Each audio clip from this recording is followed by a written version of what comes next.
I'm muted. I was muted. Thank you so much for catching that. So anyway, let's go back. Skeletor. I guess I can redo my little soliloquy there. It's finishing up. There's 3 rounds left, but I didn't want to pull it up and steal any of their thunder. But I like the team I've got coming on. Dirty PS. If I drew the 25, I had I was in the 2 hole in that draft. That's where I was. I'm muted. I know I messed up. I haven't done that yet. So it used to be when you played the intro, the mic automatically muted. So this time I hit the countdown. I muted it and then I forgot to unmute. Yes, brilliant intro. Yeah, I need an intro video for the channel, so I might just use that. I might just use a minute and a half of silence there. Silence for the complete failure there. Yes, you only missed the muted intro, Greg. Thanks for coming in. This is down at, we're GM silencer, GM to you, Lutz. So I'm doing the remainder of the draft on my phone there. I'm pretty much just winding that down. I'll try not to focus on that too much, but yeah, I'm gonna hop in a Bradge Bros brawl. We'll warm up with one of those. I'll count it down from 5, and I'll hop into that. Probably try to do either a BBM or like a sprint or eliminator. We'll see what's filling and what the people want to do. So I'll start the countdown here. 5, 4, 3, 2, 1. All right, we're hopped into that. Let's see if anyone wants to get in. So waiting for 3. If anyone wants to oh, Dirty P, you need to revisit for the draw 25 to make sense. No, I saw that. Yes, it was draft Tyrone Tracy or draw 25. Yes, I did not. I'm not going to spoil the draft, but I did not take Tyrone Tracy in there. Nor did I take Cam Skattebo. Actually, I was very mature about my selections and did not force the Skattebo pick as much as I wanted to. Tim says Thursday may be the best day of the week. It's always a good day, especially if you're in the golf DFS streets. It is a day of eternal optimism. Your lineups are just kicking off. You think that there's a chance. So it's always a fun day, at least as far as the golf folks. So yeah, we're still waiting for 2, waiting for 1. If anyone wants to get in this, now is your chance.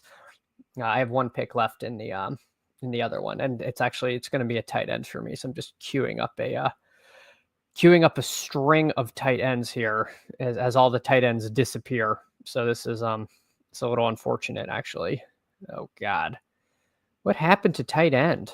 Why does everyone need like 9 tight ends? We're gonna end up with like Oronde Gadsden on the team. All right, well, that's for another day. All right, so we're here in the 4 hole. Let's see, Fazoli. I recognize that username, but I don't think they're here in the chat. I don't know if any of you all got in. Bear Down 81. I can only assume that's a U of A fan. So we're going to go out of our way to make their life miserable. They're probably a Tyrone Tracy bull. They just, they hate Cam Skattebo. So we'll see what we can do to get them. But yeah, from the 4 hole, we'll probably just go running back. If I'm just sort of thinking of how I want to run these. Yesterday we did two double elite quarterbacks where we took Allen and Hurts, and one of them was and then the other I really liked how the team came out. So again, I think double elite quarterback is quite viable on this particular format here. Tim says one night on a Thursday night, I watched Matt Ryan play the Colts play Russell Wilson at Denver. I watched most of that game. It was a tough watch. Well, Thursday night has become kind of the dumping ground for primetime games. Like when they need, I think each team has to have like one primetime game.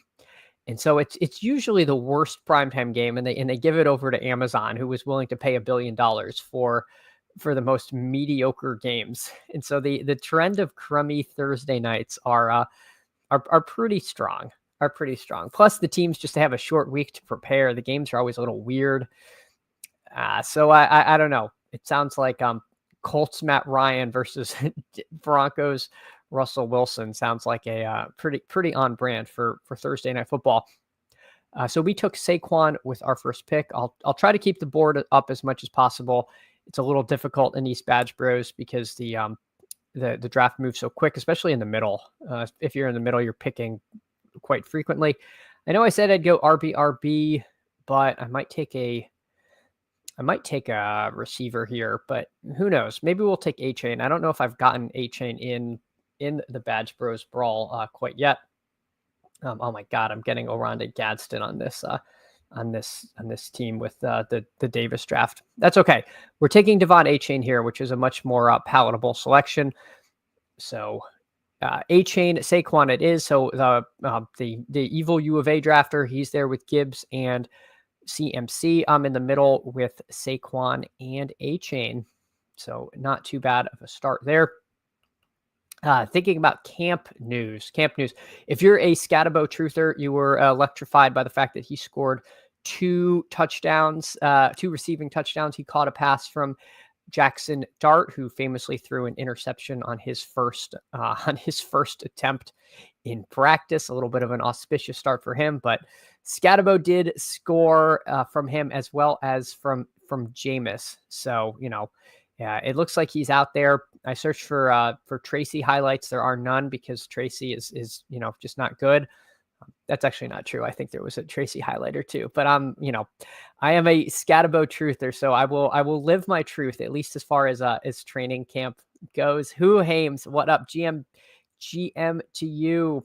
If you go over in the Coach Speak Network Discord, I think it's like $5 a month, but it's well worth it. He does an awesome job of distilling down the press conferences for all 32 teams, and it's a great read. And now it's like the season where that kind of stuff can be actionable info. So I have been trying to catch up on a lot of stuff from there. Brashard Smith, he caught a pass from Mahomes. That's enough for me to just keep on taking him. Excited to see that from that Smith is on the field. I don't know what the breakdowns were. I assume was probably the ones if Mahomes was out there. I don't know. I know teams do kind of weird stuff when they cycle players through. So I don't want to say that Brashard Smith was out there with the ones if that's not the case, but he did catch a pass from Mahomes yesterday. And again, that's the kind of thing we live for here in silly season in late July. So for the audio listeners, I'm going to take one more pick and then I'll recap the team. Tempted to go Hurts, Lamar, but I think I'll just take another receiver. I'll take a James Worthy share because if we don't get Hurts, maybe we'll look at Mahomes. But so we've got Lamar Jackson, Saquon Barkley, Devon A-Chain, Jonathan Taylor, and then at receiver BTJ, MHJ, and Xavier Worthy. I think double elite quarterback is very viable. The receiving tiers can end up quite flat, and I think you can just kind of bully the room and build really strong double elite quarterback teams without sacrificing too much projection. And then I can do a Trevor Lawrence, I can do a Kyler, I can do a Mahomes as my third quarterback. And those guys will go a lot later in the draft, if at all, with the exception of Mahomes. So this is a pretty fun format. You can definitely channel your inner Gritty and not feel like you're hemorrhaging too much values. Greg says the Skatebros go too far. We don't go far enough, Greg. We don't go far enough. I feel like some kind of, zealous Skattebo missionary who's just trying to spread the word to people who do not want to be saved. And you know what? It's okay. Salvation isn't for everyone. Some people are going to draft Tyrone Tracy and then they're going to say, oh my God, why didn't I take, the most electrifying back in the NFL, Cam Skattebo? But it's actually, it's probably going to be some kind of, split backfield. No, I actually don't think that. I think Skattebo is going to dust him. What am I even saying? All right, let's see. Let's take another receiver. Rome Odunze is kind of boring to me, but I'll take Rome Odunze. If I could potentially take Caleb with my last pick, there's a lot of different wide receiver options I like. I'm if I want to stack Hurts, it's going to have to be at at tight end here. Speaking of tight end's a little squirrely, right? Because these are the BBM ADPs, not this contest ADP. So Laporta in this contest usually goes in the 50s and not anywhere near 74 because people, look, none of these guys have tight end. So somebody's probably going to take a tight end, and we're in round 11. So it'll be a bit of a shocker if Laporta comes to me. If he does, I'll take that. If not, let's cue Hawkinson, see if we can get one of them. But yeah, let's see. All right. Huhaim says Skattebo and Burchard are third round picks now. Yeah, I don't know why you're being bearish, Huhaims. I think they're. I think they're going to be even higher. I think they're going to be even higher soon. Loot says when puppy 3 chat. Man, I wish I had any kind of insight or pull to make that happen. But we need a small dollar contest in the lobby. That would really be. I think that would really be nice. Yeah, no, Tim, salvation isn't for everyone, and that's okay. We just have to accept that not everybody, not everyone can be saved, but all we can do is try. All we can do is try. Greg, goal lines, maybe dudes getting caught 20 yards downfield every time. The thing about that argument is, first of all, Najee Harris has made a NFL career out of getting, run down from behind. And secondly, if he's breaking off 20-yard runs, I'm not going to be sad about that when I'm taking him at pick 113. Like that's not like, not everyone's going to get in the open field and be able to just have like 60 yards to the house. And I think he's capable of breaking quite a few tackles and having a lot of 12, 13, 15-yard runs. And so I don't know. I'm not really worried about like, oh no, he cut it to the outside and he ran for 40 yards and then, got pushed out of bounds. Like, yeah, I would rather him score a touchdown, but not everyone's going to have the talent to like break those first 2 tackles to get in that position. And I think if he has a goal line roll on a half PPR site, like that alone is going to be super valuable. But yeah, no, I know he's not the fastest player in the league. Like I'm fully aware. I'm fully aware of his limitations of a lack of just pure straight line speed. Mike says the first Skattebo preseason TD is going to be epic to see the Skattahos unite. We're victory lapping 7-on-7 touchdowns. I don't even know what it's going to be like when we get that preseason touchdown. It's going to be just mayhem in the streets. Tim says, yeah, I need more puppies. I'm too cheap to do MA and BBMs and stuff. Yeah, it's expensive. It adds up really quick. So they really should add some of those contests. I imagine they will, but it would be nicer if that came sooner than later. I'll take Matthew Golden. I'm doing a terrible job servicing the audio listeners here. Again, when you're in the middle of the board and people click way faster in Badge Bros than they do in BBMs. I don't know if people just don't take them that seriously, but it's just absolutely flying. Normally I would think about a scroll down quarterback, but I think I'll just take Kyler Murray here. I feel like that's fine.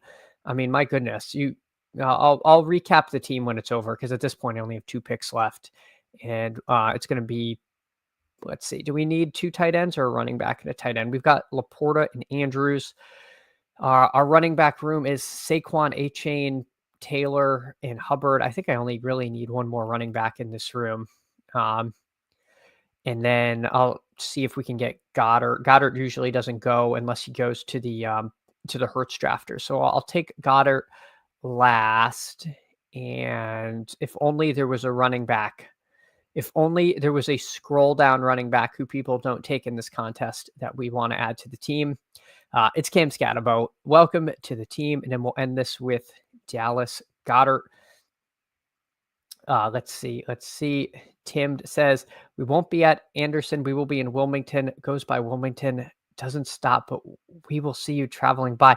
Tim, I don't know this reference. I'm sorry. I do not know what you're referring to there. Greg says, y'all are already united. Yeah. It's going to be just absolute bedlam when Skattebo gets that, third quarter preseason touchdown. Huams can't do the badge bro because of the exposure thing. Yeah, it's going to force us all into using like quite a bit more filters for that. So let's see. This ended up being a 3-5-7-3 with Lamar Jackson, Jalen Hurts, and Kyler Murray. Running back room of Saquon Barkley, Devon A. Chain, Jonathan Taylor, Chuba Hubbard, and Cam Skattebo.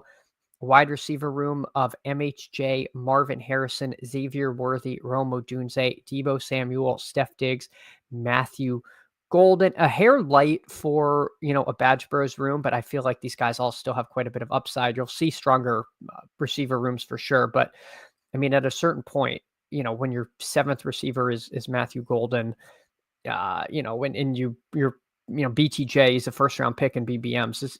I feel like this kind of team can get there. Tight ends of Laporta, Andrews, and Goddard. So again, I just don't think you lose too much taking Hurts where he goes. If you take Hurts Lamar or Hurts Allen, I really feel like it's a viable way to build in these drafts, and you kind of starve the room a little at quarterback. You have just massive upside. And if you show up in the playoffs and your quarterbacks are Lamar, Hurts, and QBX, let alone Kyler. Like, I didn't have to take Kyler. I was more than willing to take Trevor Lawrence because let's look at the end of the draft. Trevor Lawrence is unowned. Love is unowned. Caleb is unowned. I could have stacked any of those guys there, right? But I do think the upside of Murray, I put him more towards this tier. Led me to doing that. But again, I feel like taking these lesser owned stacks is a really nice way to get different in this contest. And of course, Cam Skattebo. I mean, my goodness, what are we doing here? So, all right, let's see what else we can get. Mike Robb asks, how far are you reaching for some late low exposure players in the Badge Bros brawl? I mean, I don't think there's a limit, right? I think so. Let me go back to a Badge Bros brawl. Where are they? Are they really in here? Sorry, oh my God, they are. Yeah, Huims, you're right. These are included in this. That's terrible. All right. They really need to break out Badge Bros into its own thing. So if we go to the full draft and we go to the running backs that are undrafted, I think you can unquestionably, you can take Tajay Spears, you can take Tootin, you can take Ray Davis, right? And we're already in the 130s. Only 108 guys are taken in this. But why not take a Garendo, the backup? Or, why not take, if you think Roshan is really the guy, or if you want Braylon Allen? I feel like these guys are fine. Rico Dowdle, like if something happens to Chuba, we saw what the Chuba role was last season. It was monstrous. You can take Will Shipley. I think if Saquon gets injured and you're in the playoffs, there's going to be like 3 teams that have Will Shipley, so you could really have the starting back in Philly. So again, let's say Taj Brooks, if he's the backup in Cincinnati, I think you can draft backup running backs because again, maybe it would have been a little harder on a 5 running back team, but if you replace Skattebo with Taj Brooks, like, I love Skattebo, but Saquon, A-Chain, Taylor, and Hubbard, how often are you, if you're using reasonable projections and not like Chad Candle's Skattebo slap king projections, most people don't think Skattebo is going to hit their lineup very often. So if we swap him out and we have like a Brooks who's going to be completely unowned and has the potential upside of being, the RB1 in Cincinnati with an injury, like I don't think there's a limit to how far you can scroll. It's a little different in wide receiver. I think it's a little different in wide receiver because you don't quite have that contingent upside. It feels like thinner, like taking a Darius Slayton. Like, he's going to have, or, we think he'll have a spike week or 2. That to me is a little dicier, of an ad. I don't think it's terrible, but that to me feels a lot more like a lotto ticket. I know the injury thing is a lotto ticket, but it's like a different type of bet, if that makes sense. Again, I don't think you can, or I don't think you have to fully fade the bottom of the receivers, but if I were to scroll into the like dark depths, I would rather be taking a backup running back. As far as the receivers go, I mean, if you have a Herbert stack like a QJ, Kyle Williams, like I think these guys, like Hollywood Brown, I think these guys are all perfectly fine and they're largely unowned. But I don't know that you need to take like Jalen Coker. Like again, it just feels like you don't have the contingent upside. You have the more like random spike week, and you're hoping they hit for 1 week versus a running back who could have a multi-week stretch because they've become the starter, if that makes sense. All right, all right. Who Haim says, how great would it be if Turpin is the Cowboys running back you need? Well, I thought I had more Turpin, and then I checked my Turpin exposure, and it's it's it's pretty good. It's pretty good. I really thought I had Turpin, and let's see. Yep, I got $8 of Cavante Turpin, so I I don't actually have any Turpin. I think I took him on DK some, but yeah, 0.4% Turpin. So not that great for me. Not that great for me. Who Hames? Lute says Cowboys going to make a play for Gibson and have us all flipping out. That would be very bad for us Miles Sanders people. Keep the chief. Hey GM, thanks so much for hopping in this morning. Mike Robb says not completely unowned Brooks. Me and Andrew took him on the Fan Speak stream last night in the contest. Brooks is going to skyrocket soon. Yeah, I agree, but I think he's still going to be super low owned in Badge Bros Brawl. I think you know, I would be shocked if he was more than 5% owned. Even if he rises to like pick 140, even pick 130 in BBM, people still aren't going to take him. When you look at the guys that are available, 3% Turpin would be nuts versus the fields. I wish I had more Turpin. Yeah, 10% Turpin in pre-draft. Maybe I have him in pre-draft. I probably don't though. Let me check that, and then I'll head over to I'll hop in something else. Let's see. If we go to pre-draft best ball, we look at the exposure and Turpin. I don't have any Turpin. I have no Turpin in pre-draft. All right, let's look at something more positive. Let's see if we can't get in an eliminator. Those are kind of fun, and I'm gonna hop in.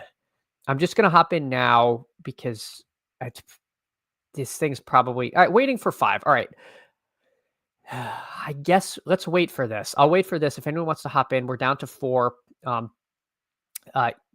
let me, or yeah, feel free to jump in this one. I won't hop out because at this point I might rug somebody. So let's try if we can get this filled. Those top exposures feel good.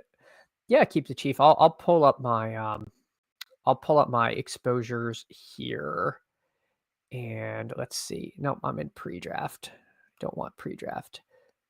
Right, NFL season exposure.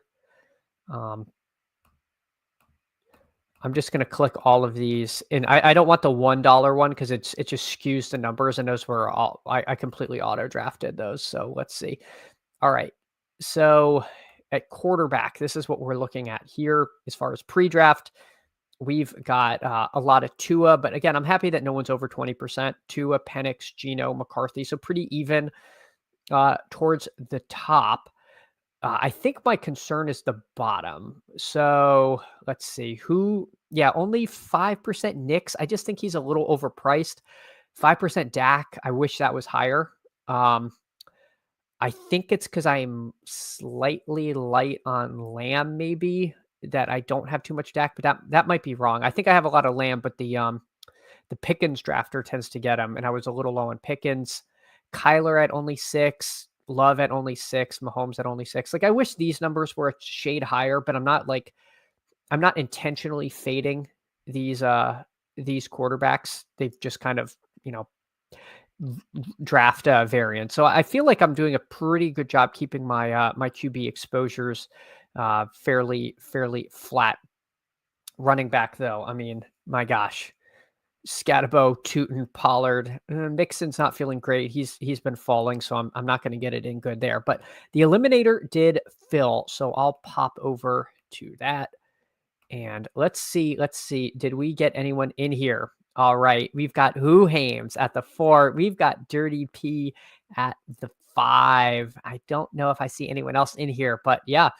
The good part about having a few of us in the eliminator is, BBM only 2 are going to advance, but Who Hames, Dirty P, and I, we could all make it through. So let's hope that ends up happening. Hey, Lay the House RM, our king. Thanks so much for swinging by this morning. Who Aim said, did you get to all the Coach Speak updated last night this morning? I actually got about halfway through Coach Speak this morning, and I got busy, but I was plowing through those. I was plowing through those. But yeah, it's now all of a sudden it goes from 0 to 60 real quick as far as training camp news. Lute says, am I blind or is Jones a complete fade for you? I didn't see his name on the list. Aaron Jones or Daniel Jones?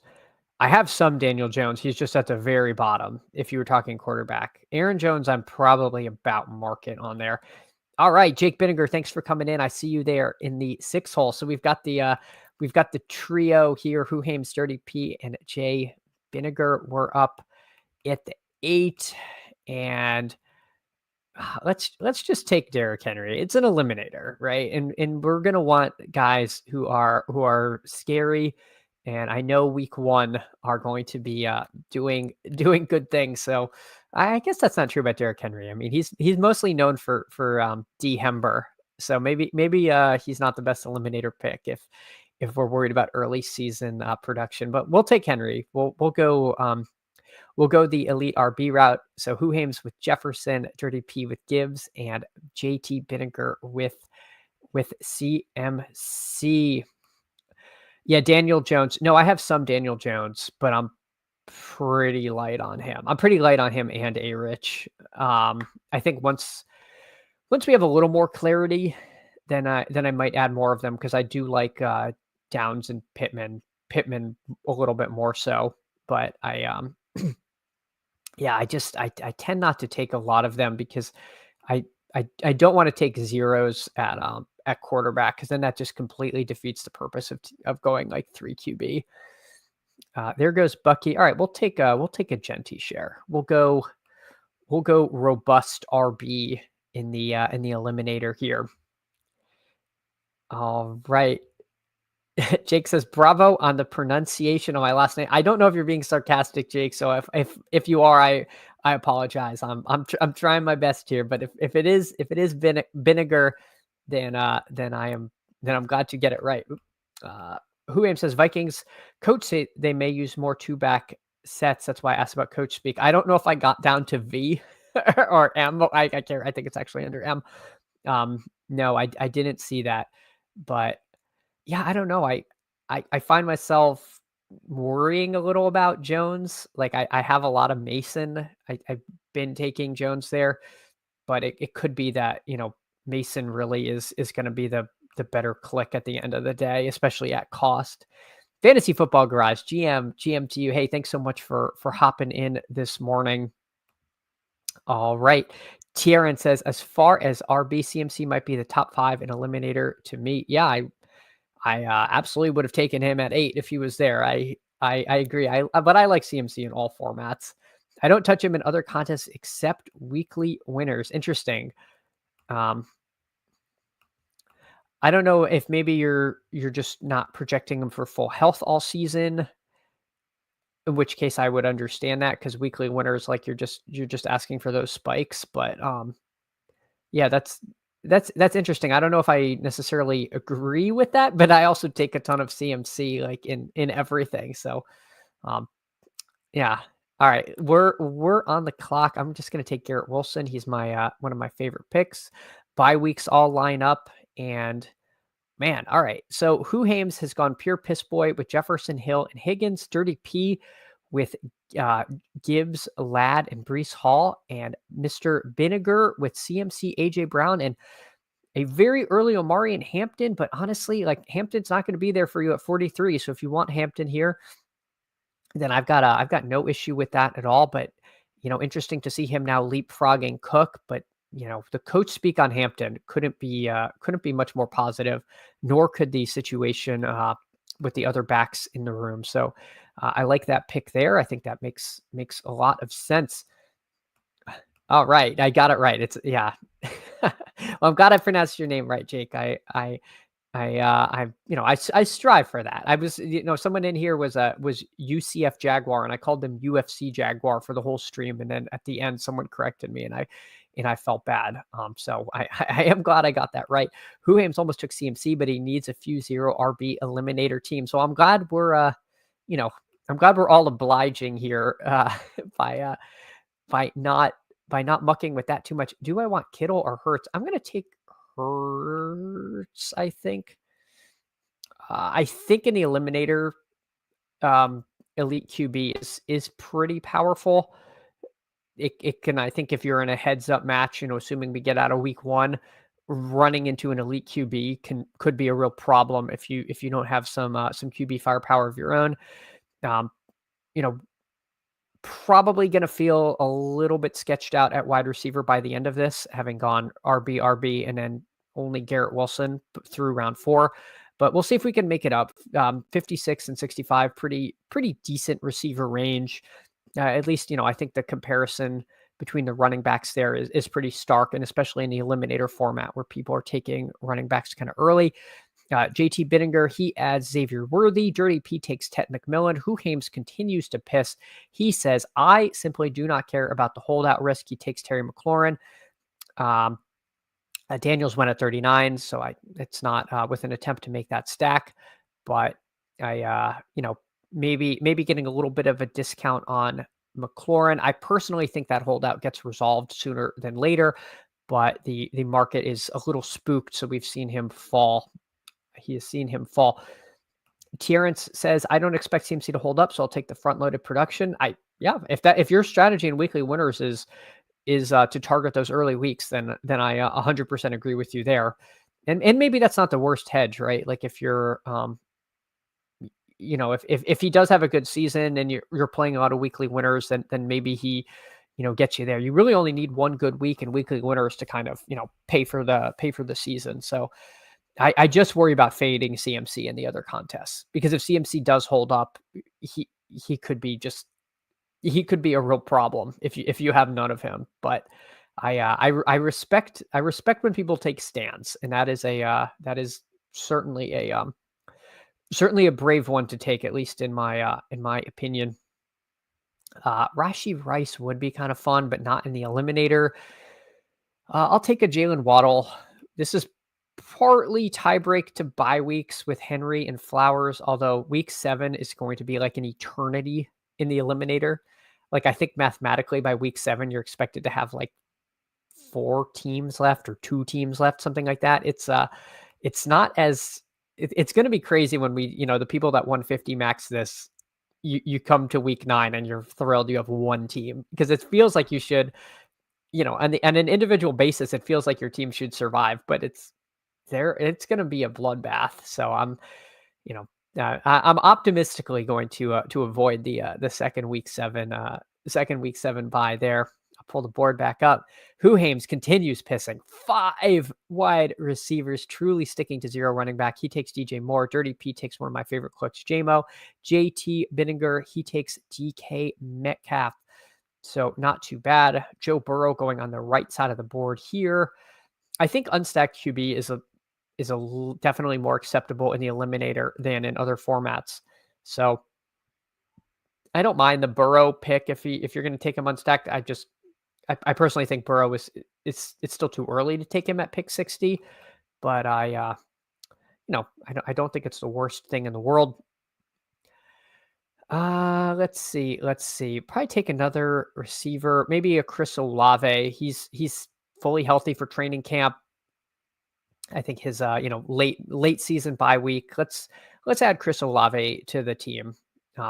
Heard a stat yesterday. I wish I remembered who said it and which program.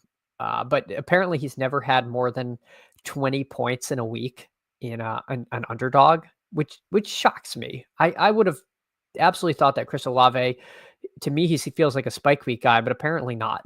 Apparently he hasn't scored more than 20 points. But you know what? If he scores 19 points each week, I would be over the moon with my 6th round selection there. But yeah, it was interesting, because I always think of him as more of a kind of a game breaker. All right, Huhames. I've been low on Cook all season because I was never able to take him over Hampton. Well, yeah, you might be able to get your Cook shares now, but I wish I had I have plenty of Hampton, but I wish I'd been even more aggressive on him because he's going to creep into the like where he went here in 30 in an eliminator. I think he's going to be going there in BBM like very soon, if not already. Who Ames is also more apt to take CMC in weekly winners. So Who Ames agrees with Terrence's point there about CMC being a weekly winners guy. I'll confess I don't play much weekly winners. I wish I had the time to invest in that contest because it is pretty cool. And I think, again, if I had unlimited time, I would look more into strategies because it is. I like the Badge Bros Brawl because I think there's a ton of game theory and cool stuff you can do there. Weekly winners, exact same thing. It's just, the drafts take twice as long and even longer. People click so fast in Badge Bros. People like just rip picks in. So even though the drafts only theoretically should take half as long as BBM, they take like a third as long. Dirty P says, thank you for taking DJ Moore. Who Hames? I don't know if Dirty P really wanted JMO or if he just didn't want to end up going crazy with taking another DJ Moore share. The Lay the House says the Eliminator is going to be a fun sweat. Yes, it is. And it should set up some fun, Twitter, yeah, I want to say beefs, but like Twitter chats. I think people are going to get really into it when guys who know each other are playing each other. I think that's going to be really fun. And I hope at least one of my teams runs into someone I know so I can chirp at them and see if we can make some kind of side bet or something. All right, so Tristan Tech goes. I would have taken Laporta, but JT Vinegar got him. I could take Myers, Pearsall. Pearsall's, I think, is a fine click. It sounds like this hamstring thing is really pretty far on the precautionary side. So we'll add Pearsall to the team. I think that's fine. Jordan Mason wouldn't have been a bad click for me too. So Who Ames finally takes a couple running backs. He takes Montgomery and B-Rob. Dirty P takes Odunze and Debo and JT Vinegar. So JT, he grabs the Rashi Rice fall and then, of course, takes the aforementioned Sam Laporta. This THT guy taking Kelsey here. I wonder if he's going to take Mahomes with this pick. It's kind of interesting to see Kelsey going ahead of Hawkinson there. A little bit surprised, but people have their reasons for doing stuff. Hawkinson disappears from my queue.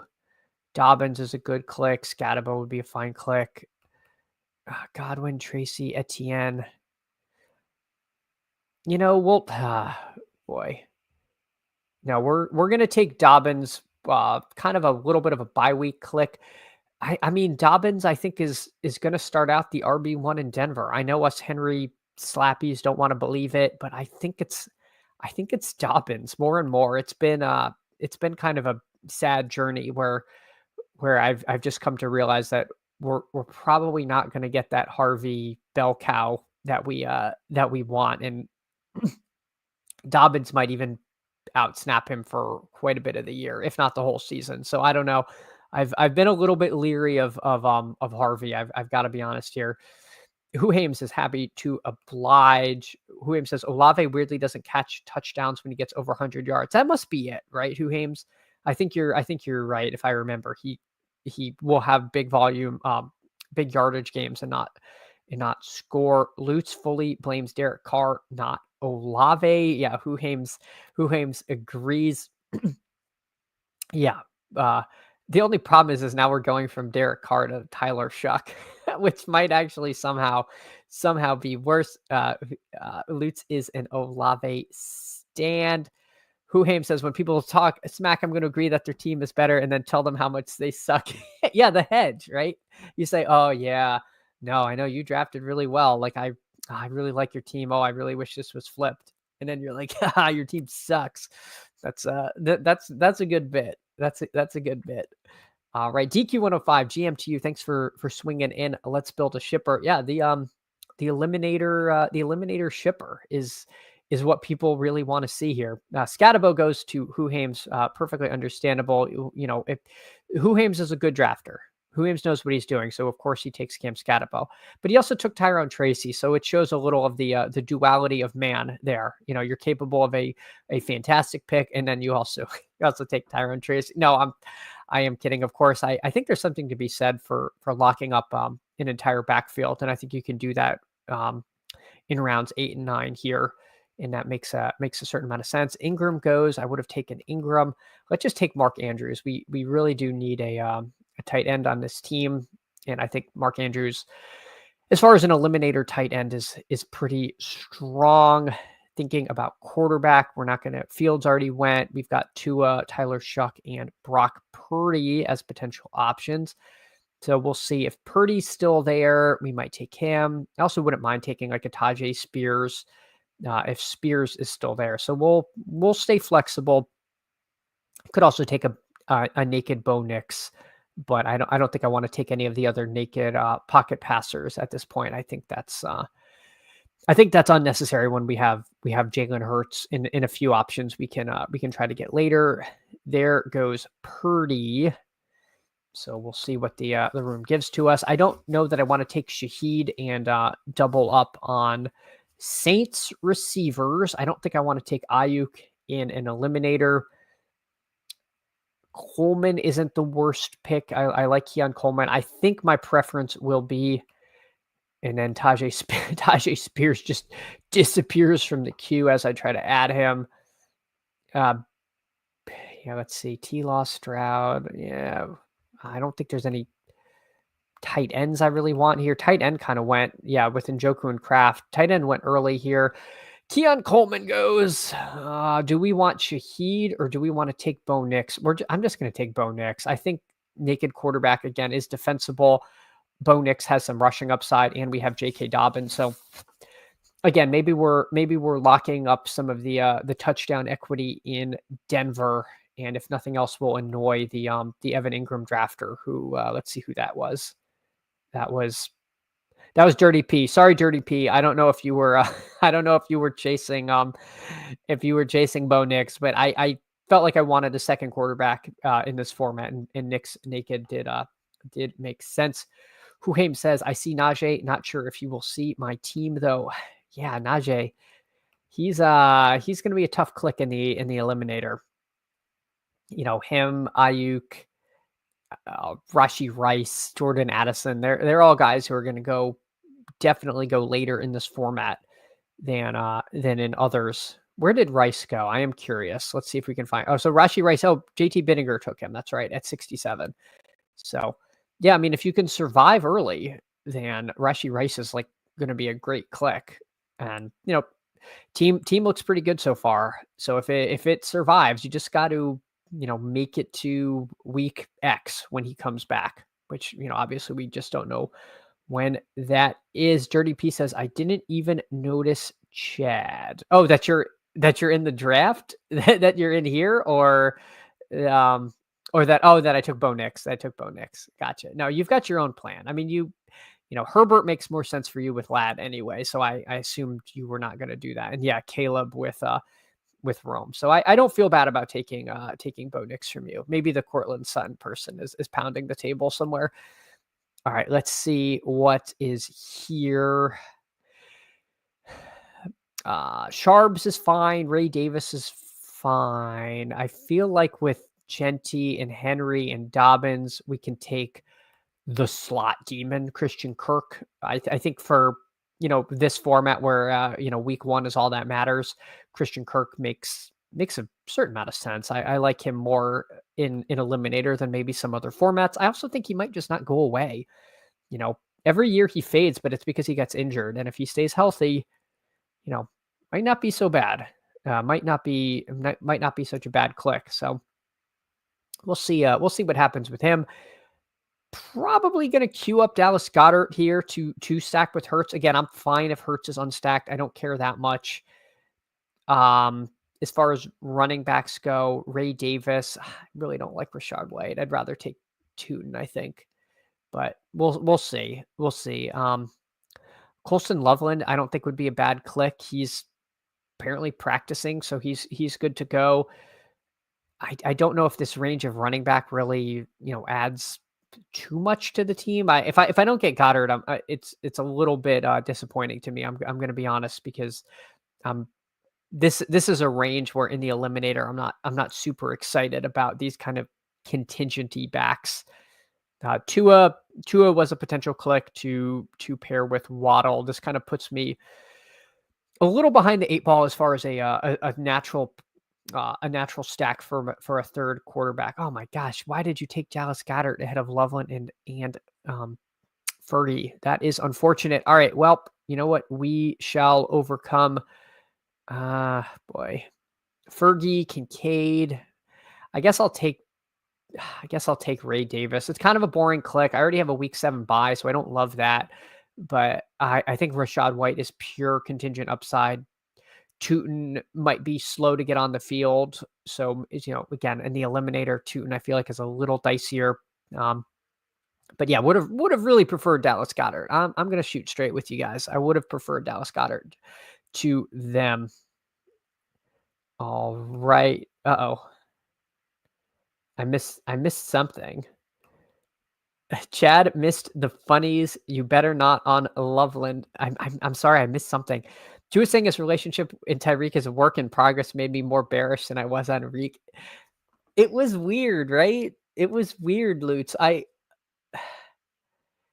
thought I mean, I feel like Hill has been saying and doing all the right things all off season. And then I thought Tua would be like, yeah, we're so glad to have, Tyreek in the building. This is, we're going to keep building on what we've been putting together the past few years. And instead he's like, went full, well, like it's a work in progress. Like it sounded like a therapist. I'm like, oh my God, this is not good. This is not good at all. I was surprised. I really thought that you would get the generic, like, oh yeah, we're all a team. We're all excited. We're working hard in training camp. And instead, like he said hurtful things and we're working to move past it. I'm like, oh God, I don't know. I didn't love to see that. I didn't love to see that, but you know what? We'll see what this season brings to us. Cause being a Dolphins fan, it's generally not something that brings you any joy in life. Lutz says, Reek beyond his off the field nonsense. If Waddle can stay healthy, he's a smash to me. That's how I handled it pre-draft, is I literally was completely out on Tyreek and I was way in on Waddle. I've since been trying to make up for that and get back in on Tyreek. I think this is a little bit silly. I don't think Tua is not going to throw Tyreek the ball. If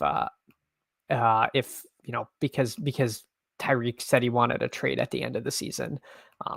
But yeah, I mean, Tyreek, he literally quit on the team in that playoff game in Kansas City 2 years ago. Like he just did not want to come on the field at the end of the game because it was cold and it was bad. Like, and then last season, everything happened. So I think it's more than just the off-season comments. I imagine that that quitting on the team was a lot more important to, I haven't heard anything to that effect, but I would be surprised if that's not kind of impacting what Tua thinks.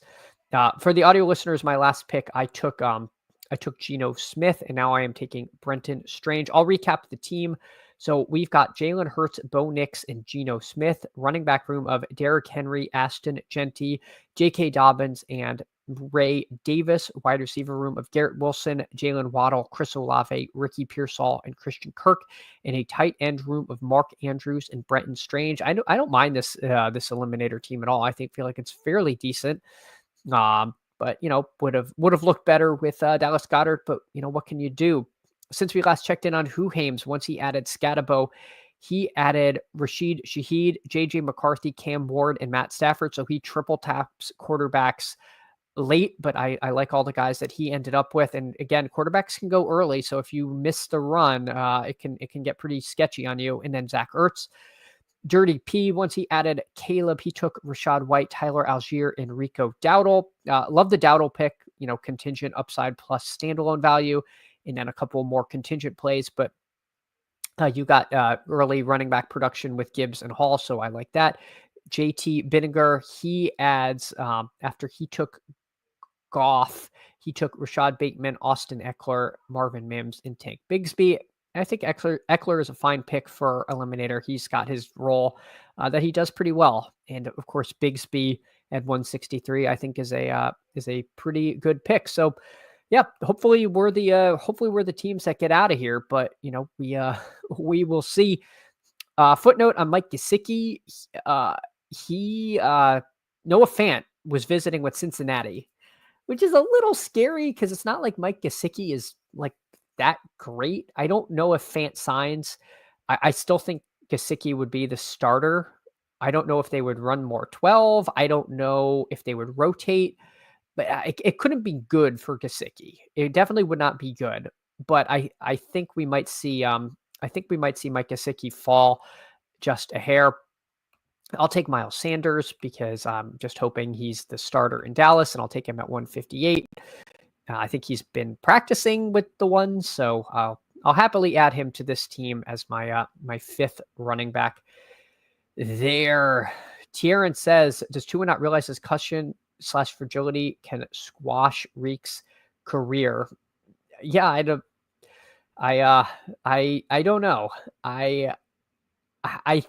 I think Tyreek is of the view that he, is a little bit wasted in Miami and is trying to work through that, but I don't know. I don't know. I'd like to think that relationship gets mended because it's not good for either of them. All right, Hua says by week 3, Tua won't remember he's mad at Reek. Yeah, I don't know if that's a concussion joke or it's a long season comment, but either way, yeah, who aims is on a roll today. Lute says that's bad for my Gesicki bags. Yeah, I'm not trying to FUD Gesicki. I'm just, if people missed the news, Fant did his first meeting since being cut was with the Bengals. I didn't hear on anything as to how that went, but that was being reported out there. Let's see. I've got Andrews and Strange at tight end, so I don't know that it's a huge priority for me to get tight end. Betch would be a stack, but again, I think in the eliminator, I would rather take someone who I think is going to be playing early, and that would be like an Alec Pierce or a Slayton. Both of those guys are fine. I might lean towards Alec Pierce. Weirdly enough, I think I have enough like steady production to where I can take kind of a game breakery type with this pick here. So let's take Alec Pierce. I think that's fine because he is a kind of annoying piece that could put up 25 fantasy points and win you the week rather than being kind of a floor piece to squeeze you through. I think I have enough of that with like Christian Kirk types and possibly like Waddle. I think Alec Pierce makes sense as a 6th receiver on this team. So let's see. Do we need more running backs? We've got Henry, Genty, Dobbins, Davis, and Sanders. Do we want to add another tight end with Andrews and Strange? These are going to be the questions, right? So are we adding a tight end and a receiver, a tight end and a back, or a back and a receiver? I have not really decided yet, to be perfectly frank with you all. It's going to be a bit of a tough call. I think it's going to depend who's there. So let's see what the room gives to us. JT Vinegar, he added Jalen McMillan and Braylon Allen. That makes sense. McMillan, probably going to be a riser if the Godwin stuff keeps on coming on. Who Hames adds Chig and Marshawn Lloyd, and then Brashard Smith makes sense. And Dirty P adds Shipley and Mason Taylor. So he took 4 running backs in a row. He took Taylor and Manungai, interesting pick. I don't know if he goes too often in eliminators, but again, running backs go so thick and fast here that, we're going to be in the pure contingent upside range in the, at this point in the draft. Darius Slayton here. He's still there, as is Diami Brown. So, tight ends. These are all thin bets here. I'm going to take a Diami Brown share over Slayton. I think I really do like Diami Brown. He's also a week 8 bye. I don't have any other receivers with week 8 buys. I'll kind of break the tie there. Although, again, not having a guy because he has a week 14 bye, I think if you're in week 14, you're winning like $10,000 or something. So it's a little bit like, you know, I, yeah, I don't want to like overstack week 14 because I don't want to have a ceiling, but it is a little bit like, okay, the odds of this team making it to week 14 are like, a quarter of a percent or something like that. But with all that said, we'll add Diami Brown because I do like him quite a bit. The question is, are we going to add another tight end? I think if we add a tight end, I think I do like Theo Johnson. I think he's got a little bit of upside. These running backs at this point are all pretty thin bets. I mean, maybe Taj Brooks, but Andrews, Strange, that's kind of the border of where I want to be.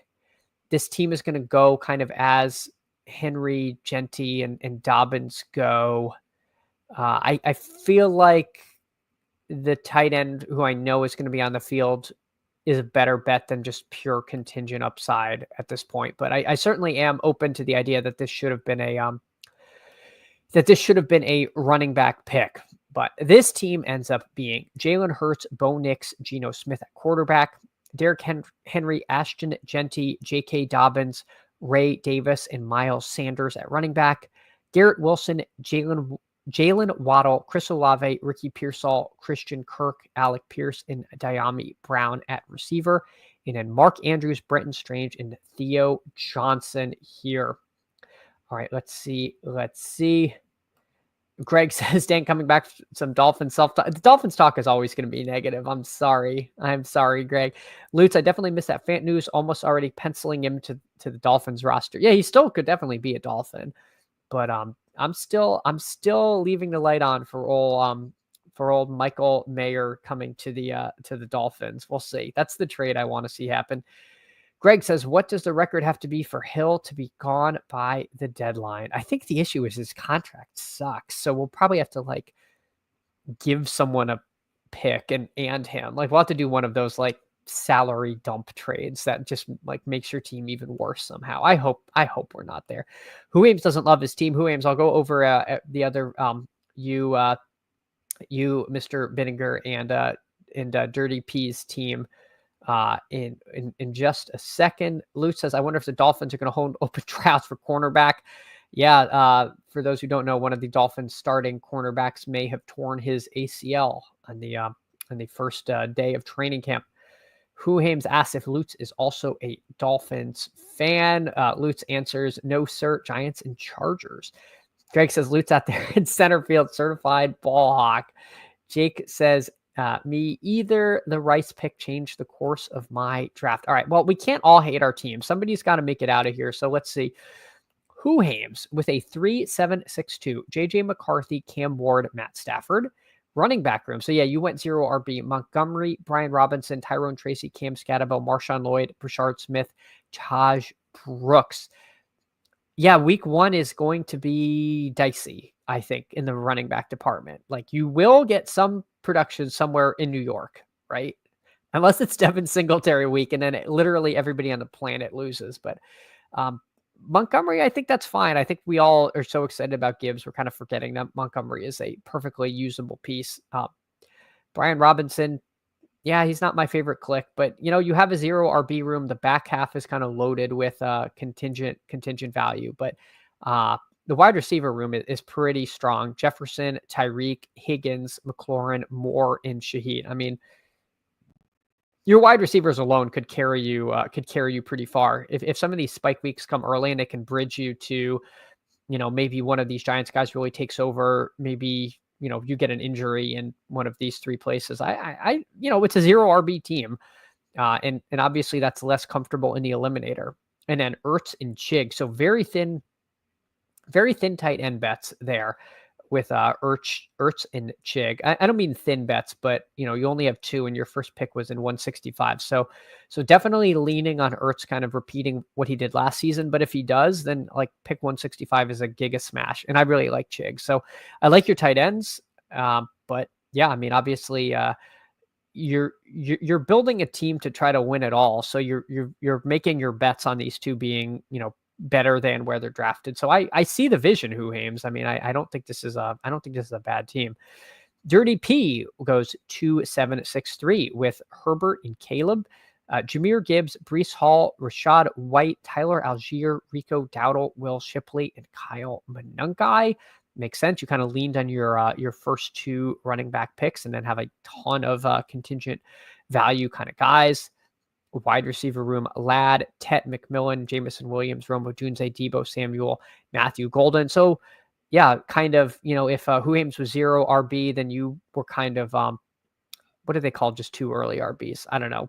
Anyway, whatever format this is, 2 early RBs and then none more later, like maybe robust RB. Yeah, I like this team. And then Ingram, Mason, and Oronde Gadsden. Oronde Gadsden there's not going to be a lot of Oronde Gadsden in the eliminator streets, but I like it. I mean, Ingram can carry the tight end room, and then you got 2 exciting rookies, so I don't mind that at all. And then of course Gadsden is stacked with Herbert there, so I like the team there. Dirty P, and then let's see, Mr. Vinegar 3-6-7-2. So Mahomes, Goff, and Tyler Shuck, CMC, Omari and Hampton, Ramondre, Austin Eckler, Tank Bigsby, and Braylon Allen. So again, 2, a first round back and a third round back, followed by, not taking one for a while. Again, you're leaning on these picks being right. I think that makes sense. And they have very late bye weeks, which is kind of nice. AJ Brown, Xavier Worthy, DK Metcalf, Rashee Rice, Rashad Bateman, Marvin Mims, and Jalen McMillan. I mean, I don't mind Rashee Rice as your 4th running back on this. Like, you got to think Brown, Worthy, and Metcalf are hitting your lineup. And then Bateman, Mims, and McMillan. McMillan, maybe his production's weighted early, right? If he's filling in more because Godwin's out. So I think you have enough of a bridge to survive the Rice pick. And late season, he could really be strong. And then Laporta and Dalton Schultz. I think these teams are all pretty good. I don't mind those at all. All right, let's see. Who Haim says Rashad going to Dirty and Eckler going 10 picks before ADP tanked me. IMO. I think you recovered there. It is that. Well, yeah. I mean, the tight end room, you got to sacrifice somewhere. Like, it's a 8 DK drafts. Your teams feel better because you can make things up with volume. Here, 18 rounds. It's like, man, it really feels like the 20 round drafts end up seeming better. Justin Fields is limping off the field with the trainer, says the what? First of all, thank you for coming in. Secondly, that is the worst news I could ever possibly hear. I hope that's not true. I have a lot of Justin Fields and even more Garrett Wilson. So, hopefully he's okay. But yes, yeah, the what? Thank you so much for coming in and hanging out. Dirty P says, I'm kind of thin at wide receiver. At least I don't have Judkins. I've got him in like 25 of these. Oh no. Oh God. Jake Benninger, we all just need to be slightly above average. Yep. It's like we're running from a cheetah. You don't have to be the fastest guy running from the cheetah. You just have to be faster than the slowest guy. And that's how the eliminator starts out. We just gotta outrun six jabronis and then we're then we're flipping coins. Who Aim says, Dirty P walked away from the PC yesterday on a limb and auto Judkins at 84 because I hadn't redone my ranks. Oh man.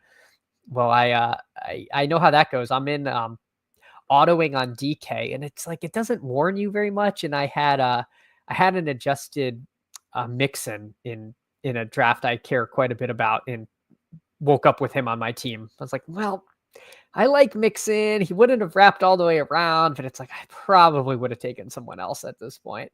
Greg says, I'm not prepared for all this training camp injury news. I know we always forget about the injury news, which just sucks. Like I hate seeing guys get injured in training camp. Yeah, Lutz, not great. The what? I'm usually here. I just like, hey, lurkers number 1, the what. So thank you for coming in and hanging out. And I hope you enjoy the hang. Also, reminder, it's been an hour, 5 minutes. I have not asked for this. Please like and subscribe. It means a lot. I'm not even going to go through the exercise of pretending like I won't do another draft for some likes. I will do another draft, but if you could like and subscribe anyway, I would appreciate it. Why is the cart coming for Fields? Stop it. Stop. I don't want to interrupt the stream to have to search Twitter, but all right, I'm going to hop into BBM. I'll count it down from 5, and then I'm gonna search Twitter and see if you all are trolling.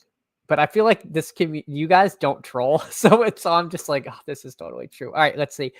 Here we go. All right, 5, 4, 3, 2, 1. All right, let's see. Oh my God, it's snap filled. I tried to count down. Let's see if anybody got into this one. Let's see if anyone got in. Nobody got in. This is the worst day of my life. It's been a good life, but this is the worst. All right, let me see. All right, let me see. For you should just be like Justin Fields highlights. All right, let's see. Justin Fields latest. Adam Schefter. Jets quarterback Justin Fields was carted to the locker room with an apparent lower leg injury. Gosh darn it. Not great. It's not the fake Adam Schefter. It's actually him. All right. Well, adjust the ranks, as they say. Adjust the ranks. This is not good. This is not good. I know. Stop. Yeah. Rip my season. Stop. I just took a rare share of GW in Garrett Wilson in my Bulldog a few hours ago. Oh my God. I mean, if you see the exposure scrolling, I think Garrett Wilson just passed. He's one of my highest exposed players. Forgetfulness tax is tough. I paid my share on those streets. The what says the tweet was posted in the Deposit Kingdom Discord. Yeah, no, it's legit. It's legit. No, the Fields thing is real. Steve, it's over. It's over, man. Justin Fields carted off with a leg injury. But Steve, thank you so much for coming in during this day. We were, I had hopped into a BBM, but instead this is turning into an Irish wake for our season here. The what? Connor Hughes? Yeah, didn't see what happened, but he is hurt. Oh God. And what scares me is non-contact stuff is always worse. It's like that's when things go really go pear-shaped on us. Who Haim says it's time for the Jets to trade for Kirk. 3 minutes after the injury, we're already shipping Kirk Cousins to the Jets. This is tough. I don't even know why I hopped in the draft. I'm so cooked if this is actually like something serious. But you know what? I will say this is they bring the cart out pretty lightly in training camp stuff. Like it's not like on the field injuries in regular season. So just the cart thing, I'm not just coping. This is true. Like I think they are much more likely to do the cart bit in training camp. It still could be very serious, but I'm just saying that is something I've noticed from last season. Jake says my most drafted QB so far. Yep, I have 22% in BBM. Not great. Nuts in the wheelbarrow just got smashed. Yahoo Games. This is not good. Lutz agrees, brother. What a year to lean into 2 QB teams. Oh no. Well, I mean, I think a 3 QB team with Fields is if he misses the season, or we're pretty cooked. But we cannot declare this any kind of serious injury just yet. All right, I'll take Genty at pick 16. All right. So, again, the poor audio listeners, I opened the team with Malik Neighbors. I've got pick 9. I took Neighbors at 9 and Genty at 16. So I got the instant week 17 stack, which is pretty fun. I like getting Neighbors, Genty there, but we'll go back to Justin Fields hand wringing here. All right. Jake says our only hope is to bring out the card for everything in the preseason. Yep. Jake, that is true. Fields news is true. Yep. ATX Bearcat. First of all, thank you so much for coming in, ATX Bearcat. Secondly, unfortunately it seems true. So let's hope more information comes out that it is that is kind of a minor thing, but you know what? That's all we can do. Obviously, I am not going to take him this draft until we know more, but we'll see we'll see how long before we get news, right? Because it could be a classic buy the dip thing, or it could be like a complete and total stay away. All right, all right. Let's see. Tyrod Taylor season. Oh yeah, that's oh god, Tyrod Taylor season. No one should be subjected to that anymore. He used to be very exciting, and now he is not. Hartman GM to you. Thanks for coming in on this day of mourning here as we panic over Justin Fields. Steve's second highest QB. Oh, yep. Hey, look, it's scrolling by now. He's my highest QB. Him and Goff. Awesome. Awesome. All right. Excuse me. Who aims? Fields is my highest in eliminator. That is not good for the eliminator bags. Best ball and calls. Why I love the community. Well, breaking news here. Breaking news here. I appreciate you all letting me know in the channel. Luke says the Jets need Jameis now. Oh my God. That would save my Garrett Wilson bags. I can only imagine Garrett Wilson with Jameis. I'm already completely in on this. Forget I can live without Fields if it gets us Garrett Wilson with JMO there. All right, let's or Jameis there rather. All right, back to the matter at hand. We've got Genty, Neighbors, Devontae Adams would be nice. JSN, Lamar. It could make this a Lamar team. I don't think that's the worst option. So maybe let's take Lamar Jackson on this team.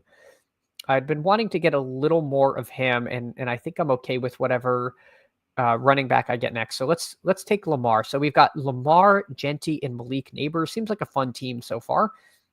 Happy to do that. Terrence says Kirk to Jets. It makes sense. Terrence also has more Tyrod than Fields.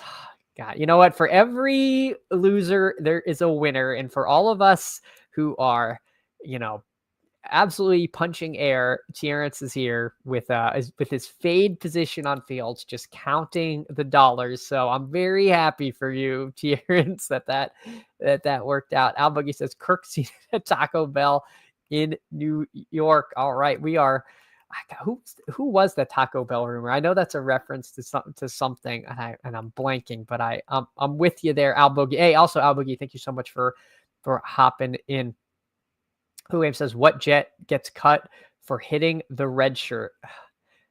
Yeah, I wonder. I'm just hoping it wasn't non-contact Who Hames, and I am hoping it's just like a clumsy rookie. You know what? Let's take George Kittle. Let's do a rare 1-1-1-1 team. So we've got Lamar, we've got Genty, we've got Neighbors, and we've got Kittle. So I'm just going to tell myself I have the QB1, RB1, wide receiver 1, and tight end 1 on this team, and BBM is as good as ours. All right, let's see. Hartman says Fields is my highest. Also, I feel your pain, Chad. Yeah, this is bad. This is bad. Hey, Bindles, hola, amigos. Thank you so much for coming in this morning and hanging out as we panic over the Justin Fields being carted off. Chris Mazzone says, on a positive note, your Tyrod shares and Superflex looking good, Steve. Yeah. Well, that's good. I will sacrifice my my best ball bags for Steve's Superflex bags any day of the week. Steve says, legit Cousins or Winston could help Garrett Wilson. I'd have to move him up in my ranks for sure. Yeah, forget the shower narrative with Fields. We just need Jameis chucking for 17 games. I would take that in a moment. Steve says that, Chris, that is the cope I go with. I need it, but also why I did. Yeah. And that's why backup quarterbacks and Superflex make sense. I don't do a ton of Superflex. Steve is the sort of Superflex, the Superflex guru. PPR Tyler also great at Superflex. Those two, as far as Superflex content, highly recommend them.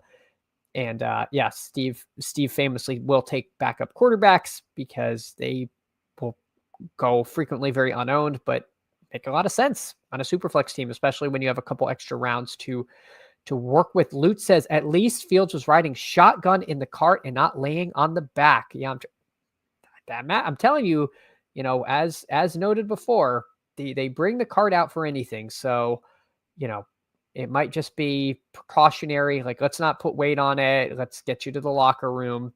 Who knows? Sometimes it's legitimately like far at these training facilities to like the medical facility And so like having somebody who might have suffered a leg injury, they're just going to take every precaution. So, I know we're kind of panicking, but there's really nothing we can do at this point, but hope it's not significant. All right, let's see what's going on. Let's pull up the board. I probably need to take a couple of receivers here, but unfortunately, this room just went like absolutely bonkers with receivers. They continue to go bonkers.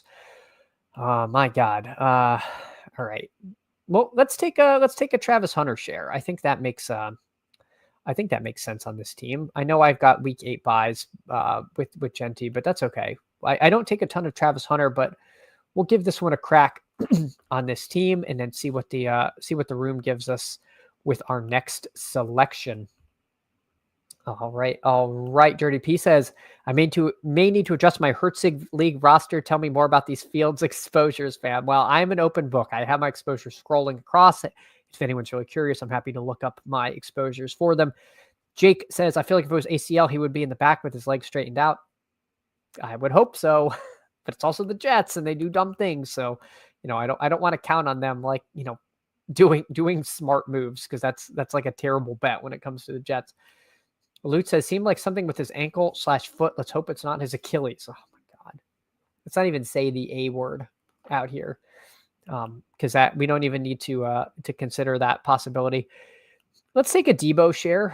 I feel like Debo makes a certain amount of sense. Henderson would have been fine. Caleb would be fine, but I'll take Debo Samuel on this team. I think that's a perfectly reasonable click. So far we've got Lamar Jackson, Ashton Genti, Malik Neighbors, Travis Hunter, Debo Samuel, and George Kittle on the team. So, not too bad. Not too bad. We'll see if later on maybe we can get somebody stacked with Lamar.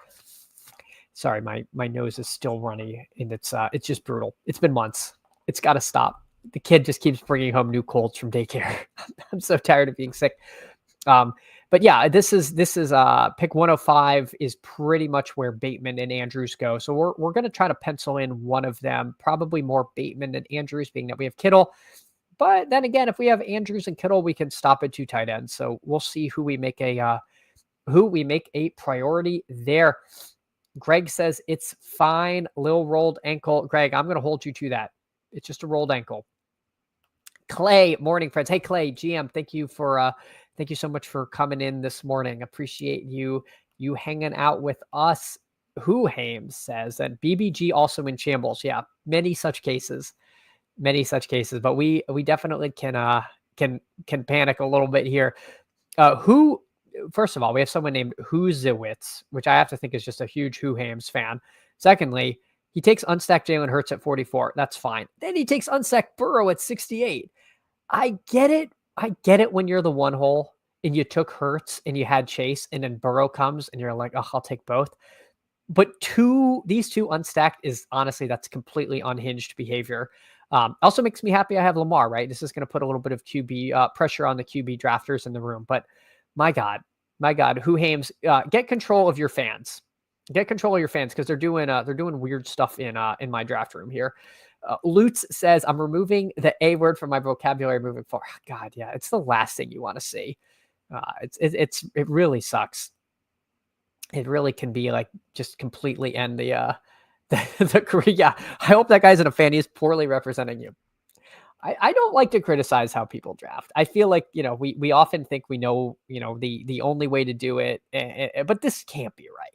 This cannot be good process, taking unstacked Hurts and then unstacked Fields. Again, unstacked Hurts alone is fine, but what are you doing adding? I don't mean Fields, I mean Burrow. Too much Fields talk. He also has Garrett Wilson, so Justin Fields, would probably actually make sense for this guy. All right, let's see what is coming to us. We're not going to take Porta. I don't think that would make sense. I would probably go with one of Pacheco or Pollard. That said, Matthew Golden is intriguing, and he's week 17 off of Lamar. There's a few different running backs we could take. I worry that there's a little bit of a drop-off if I don't get one of Pacheco or Pollard here. I would love Pacheco. Let's see if Oxford, gives that to me. He does. He takes Pollard. All right, we'll take Pacheco here. I think that's pretty nice as far as a second running back on the team. Let's think as far as future quarterbacks. We've got potential Jackson Dart, T-Law, and Brock Purdy. Debo's stacking partner is already gone, of course. Mahomes doesn't really make sense, even though we have Pacheco. We don't need to do anything like, too galaxy brain there. I think I'd like Jordan Mason, especially on a half PPR site, if we can add him. I don't want B-Rob. If Mason goes, then I will likely add one of Pittman, Higgins, or Kupp. That's kind of how I would have played it. But instead, I'm going to add Jordan Mason. He's been a riser, so I feel like I'm getting it in not great. But I also feel like, again, on a guy is going to be the goal line back. I mean, they've been saying this in Minnesota, and I was listening to speaking of BBG, he had Corain on yesterday. It was a great stream. I would go back and listen. It was very entertaining. BBG always does an awesome job, and Corain was a great guest and talked about the potential that Mason is just a better runner than Fields. And I think that might be true. Like, you give one of them the ball in the backfield, who's more likely to have an explosive run, Mason or Aaron Jones? And I don't know. In 2025, the answer really could be Jordan Mason. So I'll take some Jordan Mason there. He's no longer going to be going at 105, even if that's where he went earlier. But I just can't let my draft get dictated by the possibility somebody, got a better ADP value that I'm getting. I just, it's not like I'm not getting a pick at 105. I already told you I want like a Mark Andrews there, right? So I'm still constructing a team how I want to construct it, even if I'm not getting it in the best there.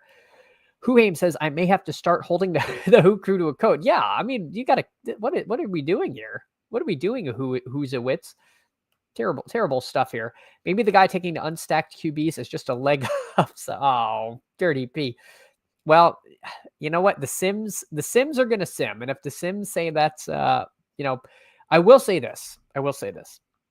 In BRs, it is proven we do not take unstacked QB enough. So it is possible by extension in this game, we're not taking unstacked QB enough. With that said, I don't think they're talking about taking a unstacked QB in the 6th round who probably will need to be paired with one of Higgins or Jamar Chase to get there. So while unstacked QB, I don't think is like the worst thing you can do. I think taking Joe Burrow unstacked in round 6 is pretty bad. I don't think it's bad to take like Bryce Young unstacked in the 13th round. I think you can do that. I don't think that's like bad. I think that's perfectly fine. I'd rather have them stacked, but I don't think you're like, hemorrhaging value. Rye Blake 2000, however, not worried about Justin Fields. He takes him here at his around his normal ADP. In fact, I think slightly ahead, but he's on the turn, so he has to. So he double taps quarterback. So I feel pretty good about having Lamar here. Again, we've had 2 people double tapping quarterback. We have a lot of people with no QBs, so it might get pretty thin at quarterback. All right. Let's see. Right. Who asks, are you going to buy the Fields dip in this one? If he'd fallen to me at 105, no, I don't think that's far enough because, he kind of naturally goes there, but we'll see. We'll see if I draft a lot today, how much Fields I end up with. But Lutz says Fields was able to get off the cart and walk on his own. I know too many updates. Lutz, you cannot give me too many updates on this at all. I encourage anybody with information to pass it along. So I hear you. All right, let's see. Does Oxford he takes Kelsey. All right, we get our guy. I don't want to try to push Andrews. I would love Purdy, but I'm fine taking Mark Andrews here. So we get our Andrews stack. I know I already had Kittle, but now, we're not going to take another tight end. This sort of enables us to go 3 QB with an elite QB. I like that. So, this could be like a 3-6-7-2, which is one of my favorite structures to end up with. As far as other quarterbacks, again, we could do a very late dart. A late dart as a 3rd QB would be nice. I would love another receiver here. Obviously, I love Skattebo. I feel a little thin. As much as I do like Skattebo, I feel a little thin. If we can get Bateman, that would be nice because, again, that would just make a Lamar double stack. If Bateman goes, I think I'm going to take Skattebo. All right. let's just take Bateman here. Let's take Bateman. And for the audio listeners now, we've got a 1-3-4-2 with Lamar, Genty, Pacheco, Mason, wide receiver room of Malik Neighbors, Travis Hunter, Deebo Samuel, Rashad Bateman, and then tight ends of George Kittle and Mark Andrews. So not too bad. A little light in the wide receiver department, but hopefully we can make that up late. Give me 1 second. I really got to blow my nose here. This is a tough scene.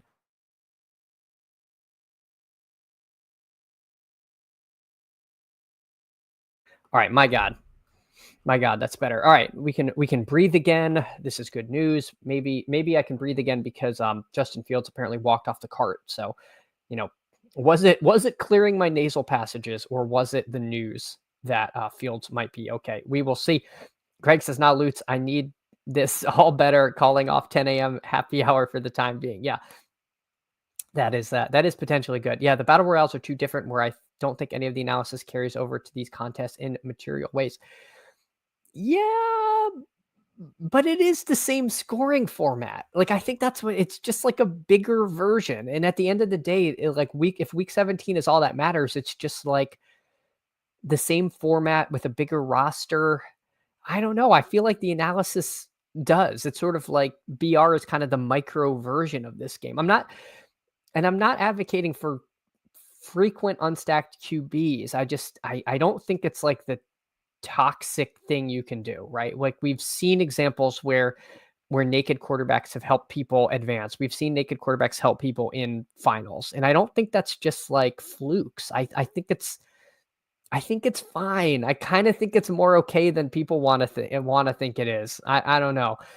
Jake says Burrow at 49 is better than unstacked Burrow at 60. I assume you mean if he's stacked at 49, in which case, yeah, I think from a roster construction standpoint, that 11 picks of ADP is kind of illusory. So I think I agree with you there, Jake. Lutz cracked a beer as soon as he saw the tweet. Yeah, the events have been set in motion. It cannot be undone. I'm sorry. We're all in a state of full panic here, even if he gets off the cart. Dirty P says, pretty sure I've seen it from he who will not be named. There's a lot of people that people don't want to name in these streets, Dirty P, but we can leave it. I am not interested in in any kind of best ball beef here. So Lutz says, expect to see me drunk drafting all day. All right. So if you see Lutz in the draft, maybe Greg, cheers to that from Greg here. Lutz, if you can just live feed your field spy cam. Yes, that's what we need. We need Lutz's the Lutz cam to be locked in here. I like Tajay Spears. This is a little tough. I think I'm going to take T-Law in this spot. I'm going to take we'll take T-Law to stack with Travis Hunter. I like Tajay kind of materially more than I like Tootin at this point, but if I take T-Law and I end up with Tootin instead of Spears, at least then I've kind of stacked someone who I think is a potential pass catcher there. If both of them go, then I will queue up Kyle Williams. If Kyle Williams also goes, then I would have probably taken Ray Davis, but I would rather have not ended up there. Now I have to wonder, do I really want Spears ahead of Kyle Williams here? This is a little bit of a tough call. I think this is a little bit tough here. I think I'm still going to take Spears at this point. I really think Spears is in line for a potentially big season this year. Maybe I'll regret that. I know Kyle Williams was apparently working with the ones, which is better than we thought early on in the cycle, but part of that might be because Mac Hollins is still hurt. I think Kyle Williams is, not going to be a starter week 1, but I think by the end of the year, he probably gets there. I think Tajay Spears, though, gives me a little bit flexibility as far as running back. I could potentially end my running back room with 5 now having Spears on there. I do think they want to make it more of a 50-50 role. And, obviously I think he has very big contingent upside. They didn't really add much to the running back room there. Khalil Mullings, I think is a pretty big nothing in Tennessee. So again, I think it's a kind of interesting point in the draft, but I do have a few later wide receiver names that I like. If I do take Dart, then there's Slayton. I already have T-Law, so there's Diami Brown. I've come around to the idea of taking Hopkins with Baltimore stuff. Well, although I don't think I need to triple stack Lamar. I think that's a little bit thin there. All right, Fantasy Football Garage. I like the Mason take. Vikings have one of the most improved offensive line units too. Yeah, no, they were making a good point there, and I agreed with that. Their offensive line also is elite, and they have a good coach, good O line. What are I feel like Mason rose, and I was kind of annoyed, but now I'm like, yeah, Mason probably should have been going higher. He's pretty darn good. Yeah. Lutz, please get the Lutz cam up as soon as possible. FK Coolers, I hear you. I'm not completely writing it off. Just wondering how much of a difference it makes, given how many fewer QBs are picked in BRs too. True. But again, when you think about what is your best ball lineup, it's at the end of the day. It's one QB. Let's say running back hits your flex, 3 running backs, 3 receivers, 1 tight end. Like, we're drafting 18 rounds, but we only have 8 guys hitting our lineup, right? Like, when you think of what it is, it's a distillation of those top 18 players down to 8. So I think there is a good chance that your unstacked QB is part of that 8. Like, I don't know. I feel like I know the lineups. You're drafting more players in this, but you're not really actually using that many more players. You're using 1 or 2 more. I guess 3 more, 2 more. And anyway, like sorry, I'm just taking Romeo Dobbs here. This is an interesting point, and I want to give it some thought, but I'm also trying to draft a BBM. So I'm sorry, I'm doing my best. But I guess what I'm saying is like, these are bigger rosters, but it's not that much bigger in who's scoring the points for you. Tried hard for me to find the words. Hey, you saw me trying there too. Loot says positive EV for anyone who gets in my draft rooms. Yeah, make sure you find Loots in the streets. Fantasy Coach Speak had an interesting thing on Mason Jones today. Again, for those of you who don't subscribe to the Coach Speak Index Discord, it's like $5 a month, and it's well worth it if you're deep in these streets. All right, let's see. Maybe we do tank Bigsby. We didn't get. There's a lot of these receivers that I think are fine, but I think Bigsby is kind of nice, and we're making a little bit of a bet on Jacksonville here. So let's take Bigsby, see what happens. Definitely some concern that he's not the most Duval friendly running back, being that he doesn't catch passes. But we'll see. We'll see if he might be the most talented runner in Jacksonville. And again, at pick 160, I'm willing to take a crack on an ambiguous backfield there. All right, Jake said, I just got on the clock in round 10. Fields is my only QB. Should I draft Goff to stack with Gibbs?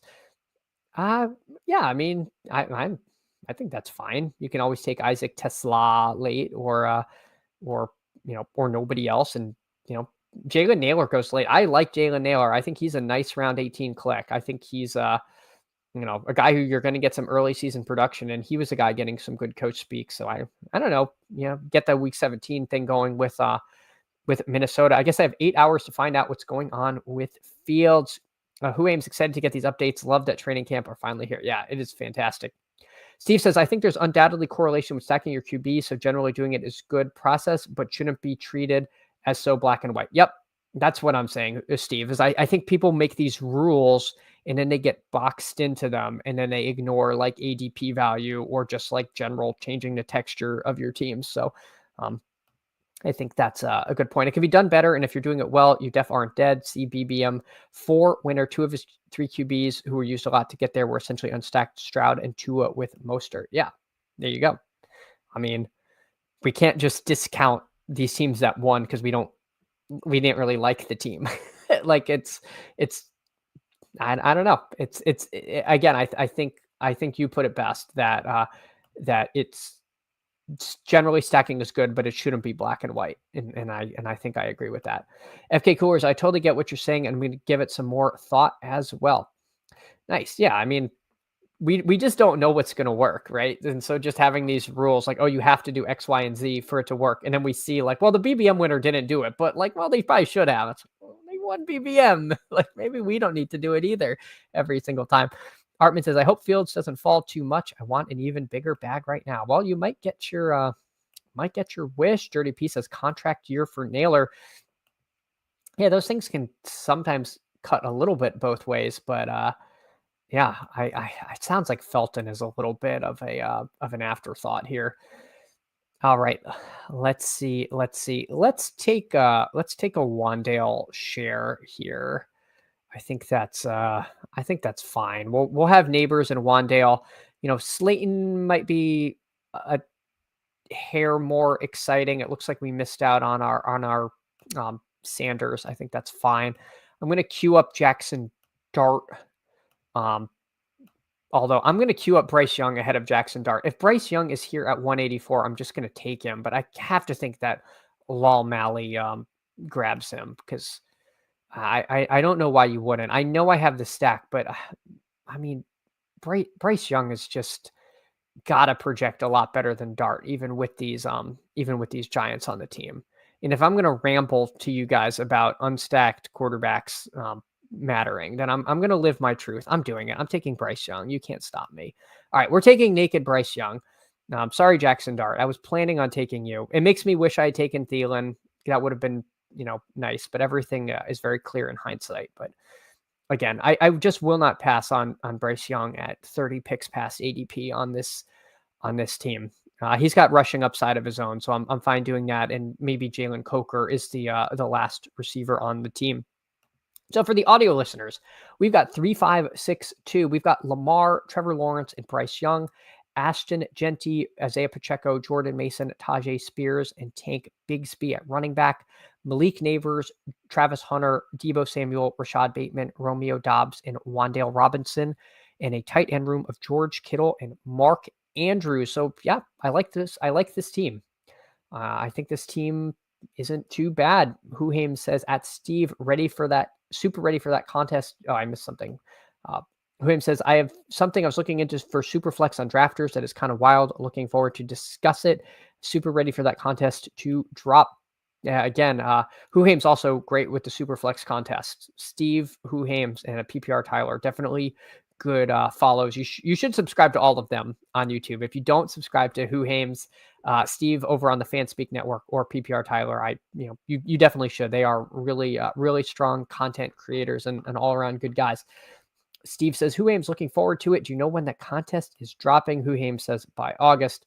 Hartman says, Chad, will you max the marathon and sprint this week so Underdog will draft more contests? Yeah.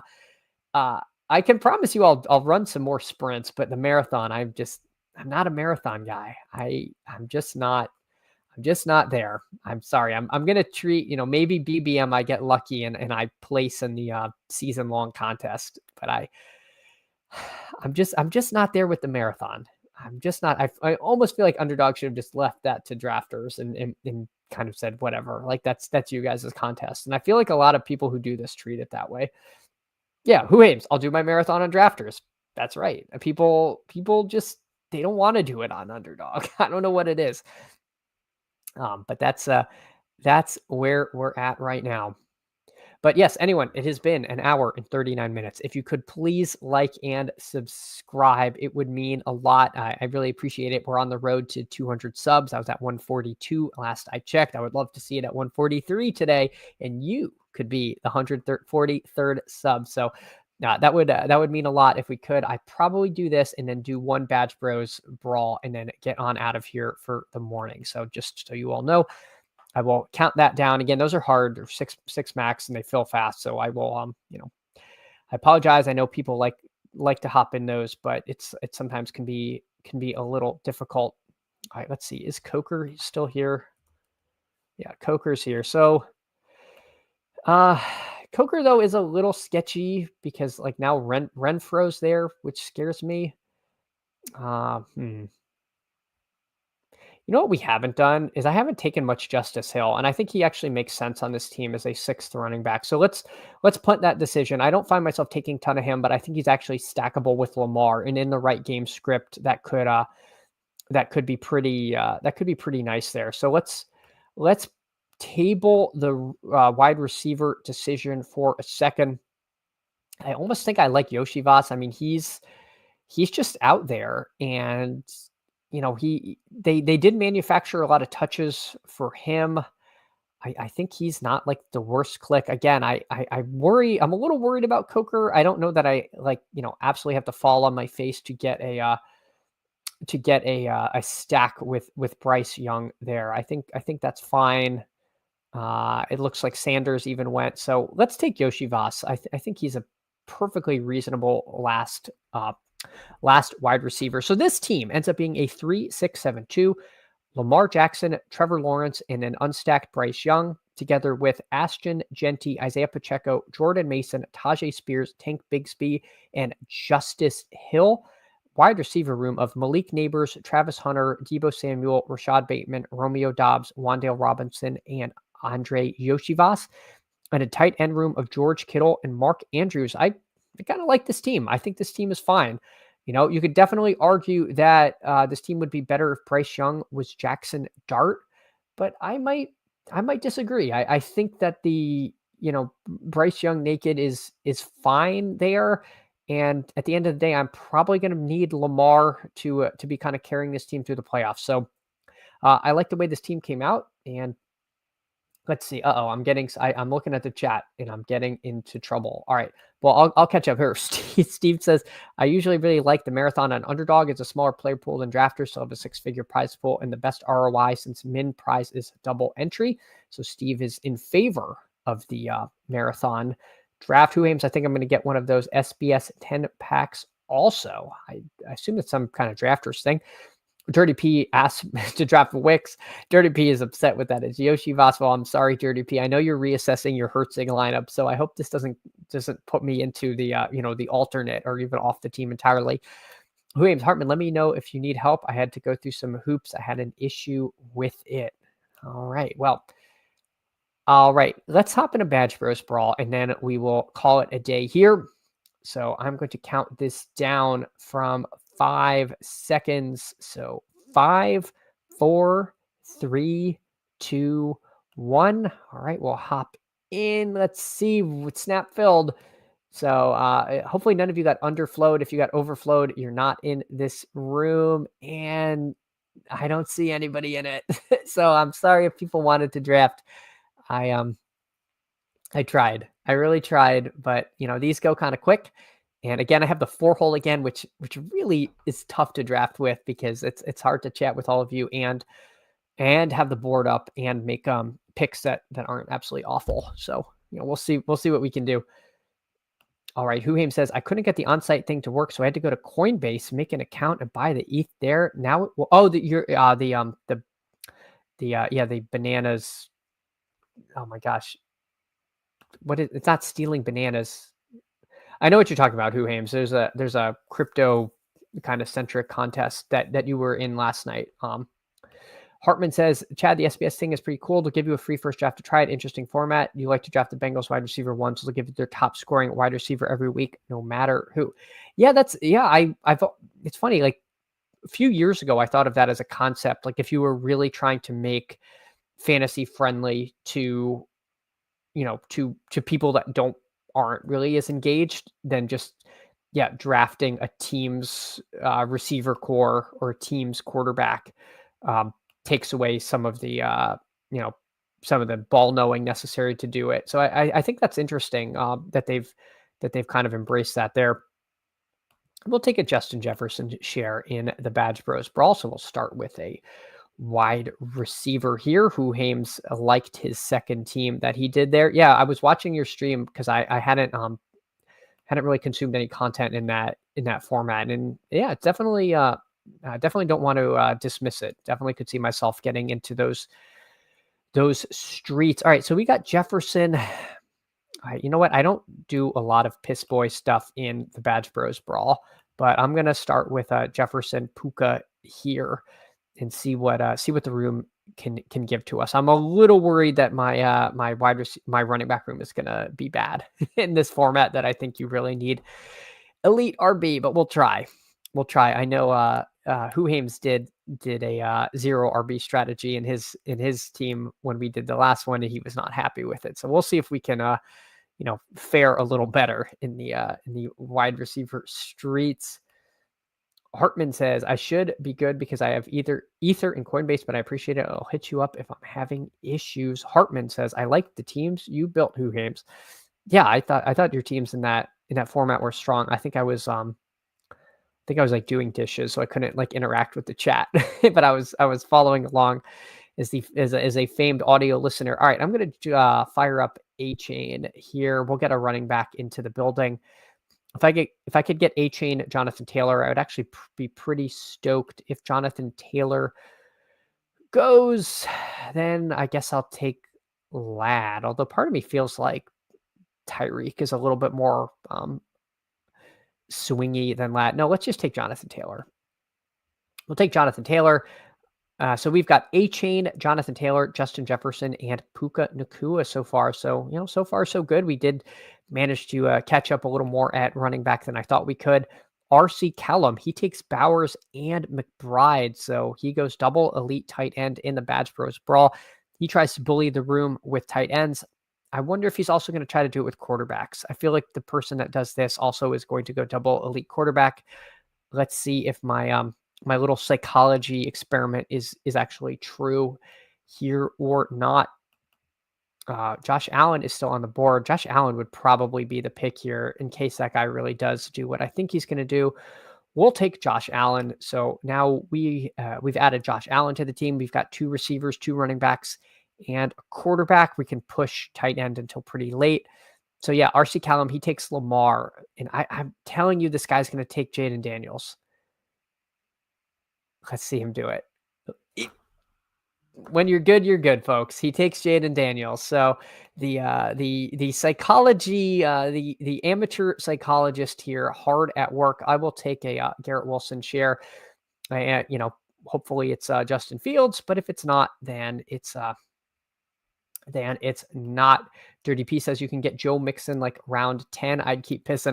I did not. I caved and I took my guys, but we did get Josh Allen, which is nice. If Jalen Hurts falls to me, I'm just going to take Jalen Hurts, and then nobody else is going to get elite quarterback in this room other than me and RMC Callum, who is very far behind at wide receiver. But I would not mind taking Hurts there. Pocket Aces has been pissing this entire time. He has 5 receivers through 5. Very interesting. So I feel good about being balanced here because there are people doing wonky stuff, and this way I can kind of just quietly go about building my team while the rest of the room is scrambling around a little bit. All right, let's see. McMillan goes. I think Hurts is my pick, and then maybe James Cook to pair with Allen. I think that's kind of fun. Cook as a third running back is intriguing. All right, so this guy sees the writing on the wall. Maybe now let's take James Cook here. This guy has 6 receivers, no running backs. We're going to kind of starve him a little there. I think I like Cook more than Kyron on this particular team.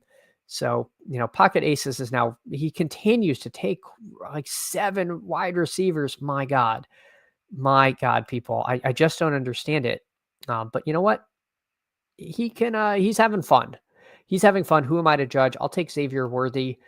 That opens up potentially Mahomes as another quasi elite quarterback, at the top upper tier of pocket passer on the team. But yeah, Pocket Aces here, 7 receivers, 1 running back. So he really embraced the 0 RB life here. We have RC Callum, who went 2 running backs, 2 tight ends, 2 quarterbacks, and then a wide receiver and a running back, and then the other 3 on the left kind of just playing it pretty straight up. Tyler, though, was sharp taking Jalen Hurts because he was truly about to get frozen out if he wanted an elite quarterback. I'd be pretty happy if I can get Jamison Williams. I don't have a Bengal, so I don't really want to take Burrow on this team. I'd also really like to add a little more George Pickens. I think he's pretty exciting. He's been getting some incredible coach speak. So let's add George Pickens to the team. again, opens up yet another quarterback possibility. And we're now up to 5 wide receivers. We got Jefferson, Puka, Garrett Wilson, Xavier Worthy, and George Pickens. So, I mean, we really can back off pretty hard. We can back off pretty hard on wide receiver. Let's just take James Conner. I think, James Conner is an RB3 is pretty nice. Let's start thinking about which quarterbacks we want. JJ McCarthy. Nobody's going to own Matt Stafford. He's going to go pretty late. Maybe Pat Mahomes might be our next pick. Sam Laporta. Again, these ADPs are going to be kind of fake. Let's see. Mahomes is the next QB on the board. These guys have no quarterbacks here, so they are likely to take one eventually. Pocket Aces doesn't have a quarterback either. So the only 3 with quarterbacks are the 3, 4, and 5 hole, which is a little bit interesting there. If I don't get Mahomes, that's actually probably fine. I think maybe Laporta would be a better pick for this team because, again, I'm not worried about not being able to get a stack. So all right, so there goes Laporta, Caleb, Pacheco. Those are both pretty nice. Maybe we just take Caleb here. I think I can take the shot on Caleb with A-Chain, Taylor, James Cook, James Conner, and now we've got Caleb Johnson. So I can, again, back off running back pretty heavily. I can take one flyer. He might be Cam Skattebo. I just, we simply do not know. Mahomes is still here. If RC Callum doesn't take him, I think we just take Mahomes. Maybe I should have taken Pacheco, knowing that I would have taken Mahomes if he was still there. But I'm also fine, just fine not doing that. And now, in the ideal world, Travis Kelce would be nice to pair. Dalton Kincaid makes a lot of sense. So we've got a few options at tight end the way we can go, and then again we can take some scroll down guys at the other positions here. All right. FK Coolers. I don't think wide receiver heavy is the way to go for this contest. I agree, FK Coolers. I don't think you need to. There's so many good receivers like Golden, Pearsall, Diggs. Like very well watch. Like one of them is going to go undrafted, right? Like I'm pretty sure that's the way these rooms kind of break down. Hartman, the ability to bully a room like that adds such an interesting layer to the smaller contest. You got to bully the room. If you're not bullying the room's bullying you. Who Hames? If I did any of these, I'd total go double elite QB a few times. You got to get in these streets, man. It is fun. It is definitely fun. And being able to go double elite QB is pretty cool, I have to say. I think it's pretty nice. FK Coolers double elite QB is more than fine. Agree. 6 wide receivers in a row, not so much. Yeah, I also agree. I mean, I'm not saying I have this contest solved, but it's I don't think your teams are as good. I think 0 RB in this, you're going to end up way too behind unless like crazy running back injuries happen early in the year. I think you're drawing like super thin. All right, let's take Travis Kelce here. We'll add him to the Mahomes stack. Let's see, who do we want our final quarterback to be? We've still got some options. We've still got some options, and again, we're going to take 1 or 2 more receivers. I mean, all these guys look so darn good. You know what? Maybe we'll take a Jordan Addison. He goes undrafted a lot, but I'm really not afraid somebody's going to take Dalton Kincaid from me. You'd really have to be scrolling kind of far to do that. So maybe it's JJ McCarthy is the guy, because we've got Jefferson, we've got Addison. I think McCarthy makes a lot of sense. Unfortunately, Mason's still there. So maybe this is the way the team ends, right? Let's plan this out. Let's plan out the rest of our picks and then see if this actually can happen. So Mason, McCarthy, Kincaid, and then probably one more tight end. Maybe Kraft ahead of Kincaid. Let's see. This Pocket Aces guy has no tight end, so he's probably going to rip off a couple of them. So maybe that leads us to taking one of our tight ends. But if it's not Kraft, I don't really care. Like I could just take a different tight end. I could take Isaiah Likely. I could take Jake Ferguson. I think those are fine. But let's get Jordan Mason into the building, and then we're going to take JJ McCarthy with our next pick, because if we look at the available quarterbacks, Field, Dak, May, Goff, like why would someone take unstacked McCarthy ahead of them? That just doesn't make any sense. And people do things that don't make sense all the time, but I think that's fine. So let's just take McCarthy. He'll be our QB3. We've got a 3-6-6-1 with Allen, Mahomes, and McCarthy. Running back room of A-Chain, Jonathan Taylor, James Cook, James Conner, Caleb Johnson, and Jordan Mason. A wide receiver room of Justin Jefferson, Puka Nacua, Garrett Wilson, Xavier Worthy, George Pickens, and Jordan Addison. And then Travis Kelce by himself at tight end. We're going to add a couple tight ends to the room. Again, if I don't end up with Kraft or Kincaid, it's really fine. Red Daddy, he's probably going to take a tight end or two. Pocket Aces is going to take a tight end or two. So again, maybe this is a lesson that McCarthy should have been my last pick, knowing that it's very unlikely he goes unstacked, right? Like if we look at the quarterbacks, there's still Dak and May who people are going to take ahead of McCarthy. If maybe somebody has Hawkinson and decides they need to stack him, but I really would have had to dig more into the board to see that. All right. So Njoku goes, Lutz is willing to donate his ligaments or even his whole leg if need be. Yeah, we need Fields to be okay. Greg says Golden didn't know where Green Bay was. Oh no. Hartman says you go double elite in Badge Bros. I go double elite in BBM. We are not the same. No, truly are not. All right, I'm going to take Kincaid to lock up the stack. If I don't get Kraft, then it's fine. Then I'll take a different tight end. I think that's more than fine here. So that guy takes Goddard. Interesting. I think Isaiah Likely would be a perfectly reasonable pick, potential upside, but we don't have to. We get our guy Kraft. So there it is. 3-6-6-3, Josh Allen, Patrick Mahomes, JJ McCarthy, Devon A-Chain, Jonathan Taylor, James Cook, James Conner, Caleb Johnson, and Jordan Mason. Running back, Justin Jefferson, Puka Nacua, Garrett Wilson, Xavier Worthy, George Pickens, Jordan Addison at receiver, and Kelce, Kincaid, and Kraft at tight end. I mean, it's hard to make these teams that don't look good. These teams are so fun to build. You can try different strategies. You can bully the room. You could try triple elite quarterback. Like maybe you really like the rest of your team, and then you're, only 1 out of 6 advance. So there is something to be said for putting the rest of the room behind the 8 ball. But I do appreciate that. Jake says right toe injury.